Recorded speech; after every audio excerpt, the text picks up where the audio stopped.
Thank you, Debbie. Being on the planning committee, I was hoping to get a decent introduction, and I'm still waiting for that. So I wrote it out myself, but she refuses to read it. So Yeah, but we only have 90 minutes. I'm Bernie McKay, and I'm in our Cincinnati office. For those of you who know me, you can refer to me as Bernie the attorney.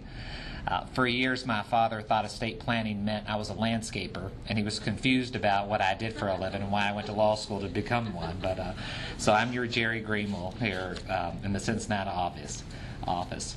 And I'm not unique by any means. In fact, listening to our friends in Columbus, I too have a bad memory. This morning during our exercise, our folks in Lexington, I really am in common with them. They all said they were tired, they couldn't wait to retire, and they like to drink. So, so I'm really not that unique, and my story's not at all that interesting in reality. In my head it's interesting, and that's where I typically spend most of my time. So I'm happy and privileged to be a part of our diversity initiative and to share my story, recognizing that it's one of 960 stories we have here in the firm.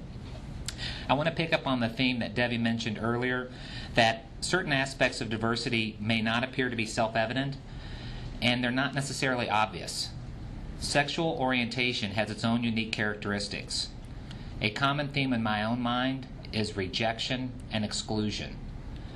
I genuinely believe that most people are not unkind. And I genuinely believe that most people aren't intentionally cruel to others. I also understand that information has been delivered to the public for decades from trusted sources that created barriers on this topic. For example, from the medical perspective, the American Psychiatric Association considered homosexuality an official mental disorder until 1973. From a legal perspective, homosexual behavior was considered criminal and could be imposed, sanctions can be imposed in many jurisdictions in the United States. From a religious perspective, most church doctrines proscribe homosexuality.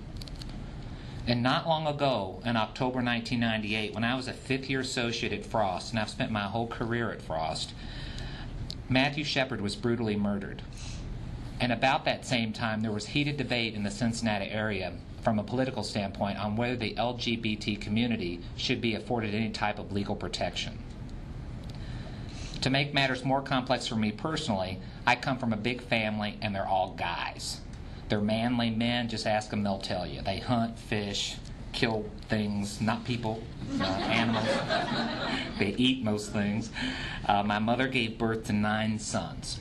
We were a devout Irish Catholic family from Maysville, Kentucky. And my universe growing up consisted of 3 and only 3 components: my family, my church, and my school. And the church ran the school, so it was pretty limited on who I interacted with. And as their baby brother, my older siblings looked after me. I was never in any harm growing up. The only people I feared were my 8 brothers. And rightfully so. I have the scars to prove it. But when I left for college, things changed. And when I finally came to terms and accepted fully who I am, I naturally turned to my brothers for advice. Initially, not all of them were supportive. And in fact, when I talked to my best friend, who's brother number 7, and we go by numbers because it's just easier, when I told my best friend that I was gay, he was so upset he threw up. And I remember thinking at the time, this is going to be a lot harder than I thought. They just didn't know any gay people. Their kid brother was the first gay person they knew. And we made the journey together, and in time they all came around. I do remember a unanimous concern in my family, including me, was about my career. Was I going to have the opportunity to pursue a meaningful career in law with this barrier? We didn't know. And looking back on it, I think my brothers were just worried they'd have to support me if I didn't have a career. So that may have been their impetus to encourage me to get out there.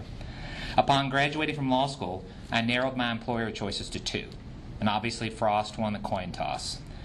I didn't ask anyone at Frost initially if it was okay to be who I am.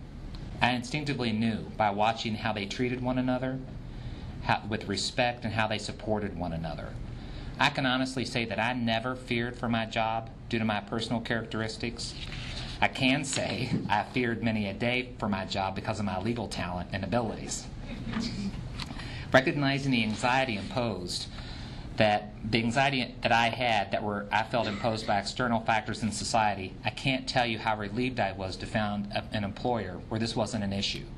All I needed to do was show up to work, focus on my clients, focus on my assignments, and service our clients. I felt like one of the luckiest guys in the world. And I recognize that my mere existence here today is in no way due to me. It is due to people who came before me, the pioneers who came some way before me, like Debbie Adams, Patty Loud, many others who had the foresight and the intellect and the courage so that I've been able to enjoy today's opportunities that I could have never imagined as a chubby kid growing up in Maysville, Kentucky. So I wanted to share my story with you today as part of our diversity training, not as some sugary, sweet speech or to make you feel good. What we hope to gain is that you see me as tangible evidence of our firm's culture, that FBT is a place where all of us can truly fit in. Thank you.